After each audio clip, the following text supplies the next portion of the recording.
Dans les vents de sable et sous un soleil d'enfer, des milliers de soldats attendent. Ils se tiennent à l'abri d'un mur de sable et de cailloux qui serpente sur plus de 1000 km, séparant le désert du désert.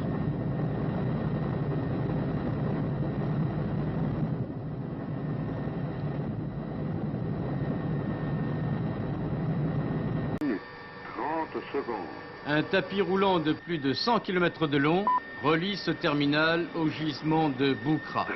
Difficile à protéger, ces installations avaient souvent été la cible du Front Polisario au lendemain de la récupération du Sahara occidental par le Maroc. Aujourd'hui en état de marche, elles sont prêtes à évacuer le phosphate du gisement de Boukra. Un supplément de ressources non négligeable pour le Maroc qui pourrait s'en servir pour payer en partie les investissements pour le développement du Sahara utile, pour payer aussi les dépenses énormes provoquées par cette guerre du désert. 13h24. Une guerre qui pour l'instant tourne à l'avantage du Maroc grâce à ce mur de défense imaginé par le général Dlimi, un mur qui empêche toute action d'envergure du Front Polisario contre le Sahara utile. Long de plus de 500 km, ce mur de pierre et de sable, protégé par des champs de mines, comporte des points d'appui espacés d'environ 5 km et disposant d'un système de détection radar capable de signaler toute présence ennemie entre 30 et 40 km au-delà du mur. Les observations radar sont analysées en permanence par un poste de commandement souterrain équipé d'un ordinateur. Les observations radar sont transmises au commandement qui prend la décision si l'objectif est susceptible d'être tiré ou pas. Et dans le premier cas, les tirs sont déclenchés sur cet objectif. Et il faut combien de temps entre le moment où le radar découvre l'ennemi et le moment où le tir se déclenche? En principe extrêmement minime, très tard. C'est de l'ordre de la minute? Ça dépend surtout du temps de décision. Est-ce que l'objectif est susceptible d'être tiré ou pas? Mais techniquement, on peut tirer immédiatement. 13h25. Ce mur de défense s'est révélé être efficace contre les actions du Front Polisario. Le mur, sur plus de 400 km, il court des massifs de l'Ouargziz au sud d'El Ayoun, capitale du Sahara occidental. Un mur de sable et de pierre, haut de 2 mètres, large de 3. Vu d'hélicoptère, on dirait comme une grosse boursouflure jaunâtre dans le désert. Une ligne Maginot des Sables, solidement ancrée à la montagne au nord et les pieds dans l'océan au sud, protégée par un réseau de barbelés et de mines. Tous les 15 km environ, il y a des points d'appui, des fortifications et des radars. D'une extrême sensibilité, ils détectent à coup sûr, à plus de 20 km, tout mouvement suspect, voiture, homme, animal, transmettent leurs renseignements à des ordinateurs qui règlent et commandent le tir d'une batterie de canons.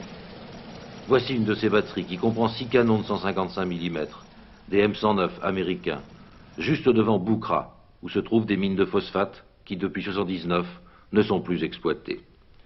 Pour le Polisario, ce mur constitue en fait un obstacle, jusqu'à présent, tout à fait infranchissable. Depuis que le mur a été définitivement terminé, nous n'avons pas eu d'histoire à l'intérieur. Aucune infiltration à l'intérieur depuis là? Aucune infiltration. Dans la région de Boukra, les derniers accrochages datent de janvier de cette année. Mais ce n'était que quelques escarmouches, alors que la ligne de défense était à mi-chemin. Les travaux de la ligne de défense étaient à mi-chemin entre Boukra et Smara.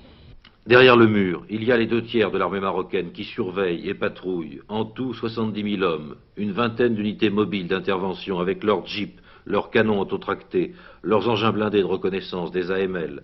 Dès que les radars ont repéré quelque chose, elles franchissent le mur et partent en chasse. En résumé, ce mur n'est rien d'autre qu'une sorte de ceinture pour protéger ce que les Marocains appellent le Sahara utile. Le reste est abandonné aux colonnes du Polisario, qui, profitant de la nuit ou des coups de sirocco, se risquent jusqu'au mur, terme de leur aventure.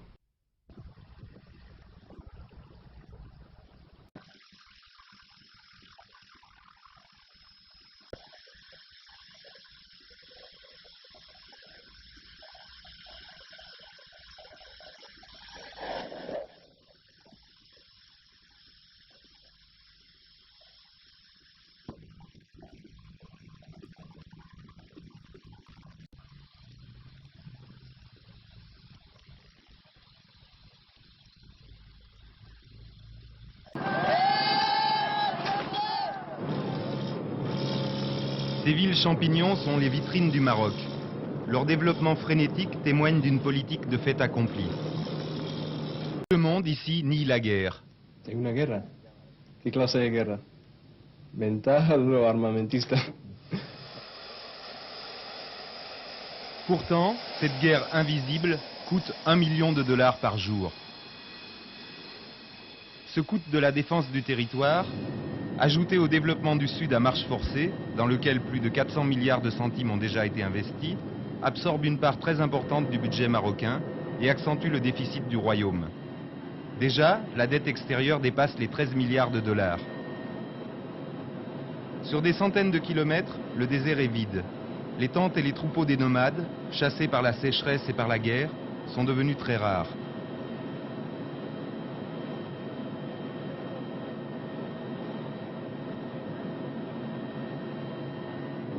En route pour le mur, nous avons quitté la Aïoun en direction de Haouza, qui était jusqu'à la fin de l'année 1983 la capitale de la RASD. Les rues que vous voyez, ce sont celles du poste militaire que les Espagnols avaient à Haouza. Nous avons retrouvé ce que nous avions laissé en 1977. Depuis que l'armée est arrivée à Haouza, la population a suivi, et vous verrez de vos propres yeux la population, vous verrez même une vie naître à Haouza par la construction d'un petit marché, et on a commencé déjà à baptiser cette place comme la place du marché, et ce sont des autochtones qui se sont installés avec leurs familles, et nous comptons actuellement une quinzaine de familles.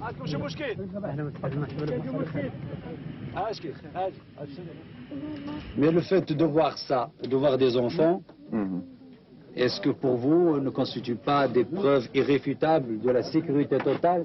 Vous êtes tombé dans une journée où vous avez des preuves matérielles palpables.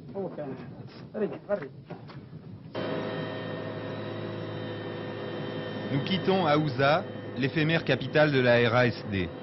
Cet endroit désolé, jumelé cependant avec la ville du Mans, ne présentait apparemment aucun autre intérêt que d'être un point sur la carte, aussi proche que possible des parties vitales du territoire. Les Marocains l'ont réoccupé et inclus dans le périmètre du mur afin de liquider un symbole. Vu d'en haut, le mur apparaît comme une immense chenille de sable, un remblai de 3 ou 4 mètres de hauteur édifié au bulldozer. Les responsables militaires marocains insistent sur le fait qu'il s'agit d'un ouvrage mobile pouvant être avancé à tout moment, comme cela a déjà été le cas à 3 reprises en direction des frontières algériennes et mauritaniennes. Plus de 3000 km ont été construits, dont 1220 sont actuellement en service opérationnel. Tous les 100 mètres, des postes d'observation, tous les 4 ou 5 km des points d'appui et des casemates enterrées bourrées de matériel de détection électronique et d'artillerie. À l'abri des murs campe une armée évaluée selon les sources entre 80 000 et 120 000 hommes, dont la plus grande partie est mobilisée à des tâches logistiques.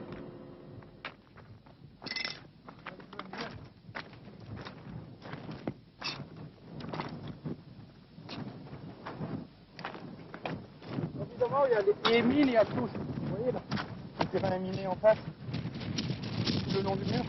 Celui. S'il vous plaît. S'il vous plaît.